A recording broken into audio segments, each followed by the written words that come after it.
حضرت امام مالک کہتے ہیں کہ ایک شخص کو میں نے کعبے کے سامنے جھکے ہوئے دیکھا، 8 سال سے وہ حج کر رہا تھا، لیکن جب بھی حج کرتا تو آواز آتی، جا تیرا حج قبول نہیں، تیری نمازیں قبول نہیں۔ بالآخر جب مجھے یہ آواز پہنچی، میں اس نوجوان کو لے کر اس کے گھر چلا گیا۔ اس نے بتایا کہ میں نے اپنے باپ کو رنجیدہ کیا تھا، سارا سال عرب شریف میں محنت مزدوری کرتا ہوں، لک کو لک صحراؤں کے اندر مزدوریاں کرتا ہوں، اور حج کا موسم آتا ہے تو آگے کعبے کا طواف کرتا ہوں، شاید اتنے لاکھوں لوگوں کی وجہ سے میرا بھی حج قبول ہو جائے۔ ہر سال حج کر کے جب فراغت کرتا ہوں، کوئی نہ کوئی میرے کندھے پہ ہاتھ رکھ کے کہہ دیتا ہے، جا تیری طرف سے آواز آئی ہے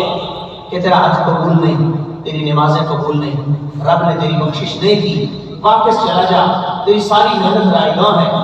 امام مالک کہتے ہیں کہ جب اس کو لے کر اس کے گھر میں گیا، اس کا بوڑھا باپ کمر چارپائی کے ساتھ لگی ہوئی تھی، بزرگ آدمی تھا۔ اس کے نوجوان بچے کو جب اس کے سامنے لے کے گیا، نوجوان جب سامنے گیا اپنے باپ کے قدموں سے لپٹ گیا، کہنے لگا بابا میں نے تجھے ناراض کیا، رب بھی منہ نہیں لگاتا، کعبہ بھی پھٹکار پھینک رہا ہے، میں 8 سال حج کر کے آیا ہوں، ہر دفعہ حج کی فراغت کے بعد یہی آواز آتی ہے۔ اس نے کہا بیٹا اگر تو 8 سال پہلے ہی آ جاتا تو میں بھی تو باپ ہوں، میرے سینے میں بھی تو پتھر نہیں ہے، دل ہے، تو معذرت کر لیتا، تو معافی مانگ لیتا، میں تو 8 سال سے تیرا راستہ دیکھ رہا ہوں، ابا میں نے تیری نافرمانی کی، تیرا سامنا کرنے کی جرأت نہیں تھی میرے اندر۔ امام مالک کہتے ہیں بیٹے نے کہا ابا مجھے معاف کر دے۔ باپ نے کہا اے بزرگ آنے والے گواہ رہنا، تجھے گواہ بنا کر کہتا ہوں، اس نے 8 سال پہلے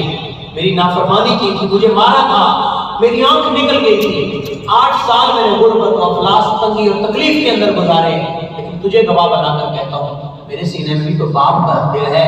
میں معاف کرتا ہوں اسے۔ امام مالک کہتے ہیں وہی آواز جو مجھے حرم کعبہ میں آئی تھی، وہی آواز یہاں آئی،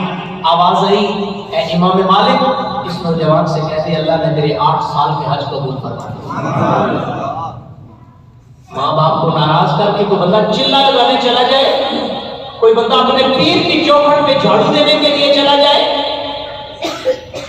کوئی بندہ سفر کے لیے چلا جائے، کوئی خدمت دین کے لیے چلا جائے، کوئی کافروں میں نکل جائے، کسی دنیا کے اور کام کے لیے یا دینداری کے کام کے لیے چلا جائے، خدا کی قسم جب تک ماں باپ راضی نہیں ہے اللہ تمہارے فرض بھی قبول نہیں کرے گا، نفل بھی قبول